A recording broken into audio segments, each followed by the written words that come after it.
Like George said, it's a real honor to be here.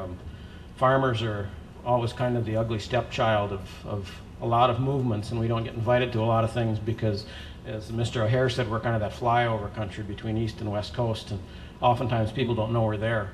As Michael said, I'm representing the Family Farm Defenders, which was an organization that was started back in the mid-'80s, a group of farmers that didn't like the idea of the federal government taking 15 cents per hundredweight of milk out of our checks to pay for a generic milk advertising fund that was basically to benefit people like Kraft. And we tried to do a petition drive to stop the big milk cooperatives from voting yes in favor of that when many of their members didn't want it. And of course we failed, but we ended up establishing a group of farmers that stuck together and has protested everything from war to globalization to poor food for inner city people and all sorts of things. So it's kind of been a wild ride, and it's been a lot of fun. Not easy for farmers to get away to do things like George and the others have said, but we try. The mission of the Family Farm Defenders is to establish a farmer-controlled, consumer-oriented food system, which, I mean, why doesn't that make sense to everybody? Why should we have a corporate-controlled food system that tries to take as much as it can out of the farmers and get as much as they can out of the consumers?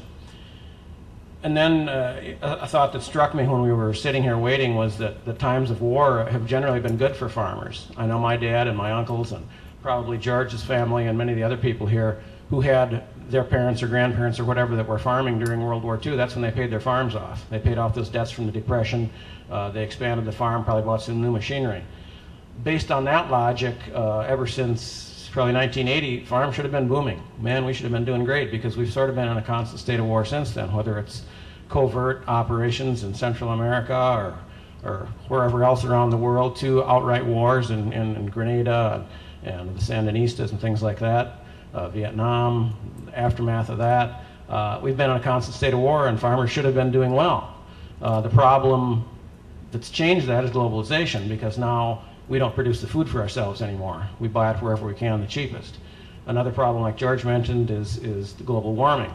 The part of Wisconsin I live in is in the southwestern corner, very hilly country.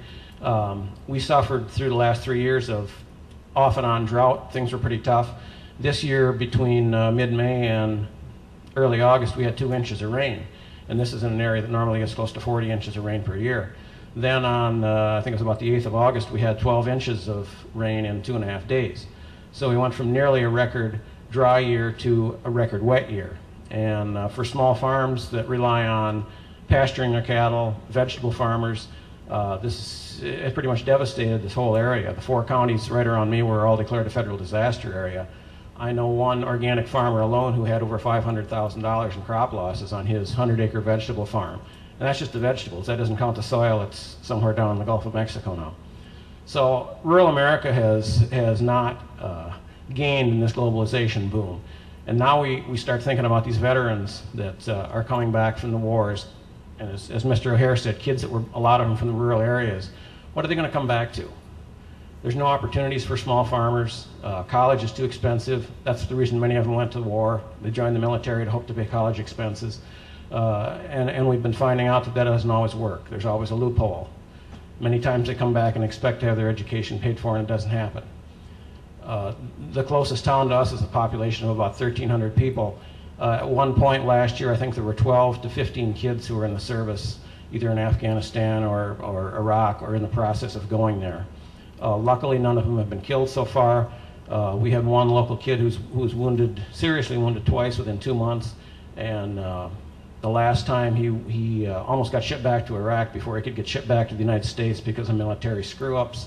Had it not been for his parents feeling comfortable with contacting our U.S. Senator, I don't know what would happen to this kid. So, you know, what are we expecting of these people? You know, we take them out of an environment where they can see no real economic benefits, nothing to come back to, hoping to better themselves, and tell them that it's going to be great, they're going to learn a skill, they're going to get education paid for. If they get wounded or if they get killed, none of that's going to happen, obviously. Even if they do come back, they may not have their education paid for. Who knows the psychological problems? I know from what I've read anyway, the Gulf War in the 80s, over 60% of the veterans from that are suffering from serious psychological problems. I see no reason to think that these veterans coming back from this current war will be any better off.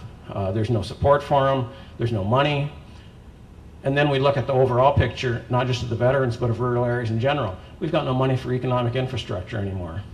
Now, you all heard about the I-35 bridge that collapsed in Minneapolis, and everybody says, well, that's a city. But Minnesota's a rural state, and a lot of their money comes, tax money comes from farmers. Well, you can spend it in Iraq, or you can spend it at home. You can build schools and bridges and roads and hospitals, or you can buy guns and bombs. And we see what we've chosen to do. And I just think this is completely wrong. And we've got politicians in Washington, who, by the way, we very seldom see speaking in favor of peace at events like this, who either have the desire to fight wars or no courage to stop wars. But they certainly have the courage to take our tax money and spend it in what they think is best and not give it back to the people that need it. They have no problem with destroying our rural areas, taking money from inner cities, and destroying the rest of the world and their ability to feed themselves because they say, well, our rural areas will feed you. We don't feed anybody. We grow commodity crops. So we really need to stop and think what rural America is going through in this age of globalization, the problems with global warming, expensive fuel, lack of economic opportunity for rural youth, and where this is all going to end.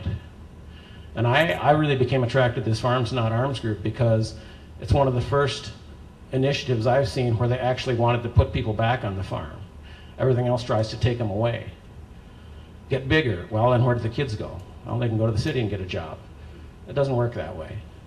So I think that the things like this are really worth supporting because we need to build more of a farm population instead of less. We need to market more food locally and let other people in other parts of the world do the same. And I guess to kind of steal a statement from the civil rights movement, and I wish I knew who said this, I guess I did at one point, but she said, I'm sick and tired of being sick and tired. And that's just the way I feel. I'm just sick and tired of every morning getting up and listening to the news, and it's the same old thing, and it's always the wrong thing. So thank you.